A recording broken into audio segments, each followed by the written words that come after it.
अस्सलाम वालेकुम नाजरीन, मैं हूं अमरीन बलोच और आप देख रहे हैं सूर्या न्यूज़ HD। आइए नज़र डालते हैं आज की अहम खबरों पर। वज़ीर-ए-आला सिंध के मामले ख़ुसूसी सदर पाकिस्तान पीपल्स पार्टी जिला मलेर सलमान अब्दुल्ला मुराद ने एडमिनिस्ट्रेटर जिला कौंसल कराची नूर हसन जोखी और चीफ ऑफिसर अयाज हमीदुल्ला बलोच के हमरा मुख्तलिफ यूनिट कौंसल का दौरा किया। इस मौके पर मामले ख़ुसूसी का कहना था कि मलेर जिला पीपल्स पार्टी का सबसे मजबूत किला है, जिसका अमली सबूत जियालों ने हमेशा दिया है। यहाँ की आवाम की जो पार्टी से तवक्कुआत वाबस्ता है, उसको पूरा करना हम सब की अवलीन जिम्मेदारी है। सियासी और सरकारी तौर पर यहाँ पर होने वाले अमूर का मैं जवाबदेह हूँ।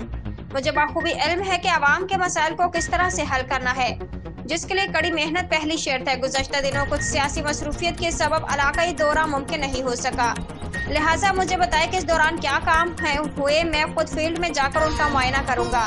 कुछ शिकायत मेरे ज़ेरे नज़र गुजरी है कि काम ताहाल नहीं हुए। अगर ऐसा नहीं है तो राब्ते में बेहतरी लाए।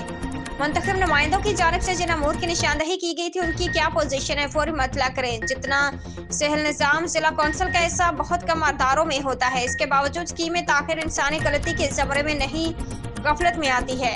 आज के लिए इतना ही। मज़ीद देखते रहिए सूर्या न्यूज़ HD।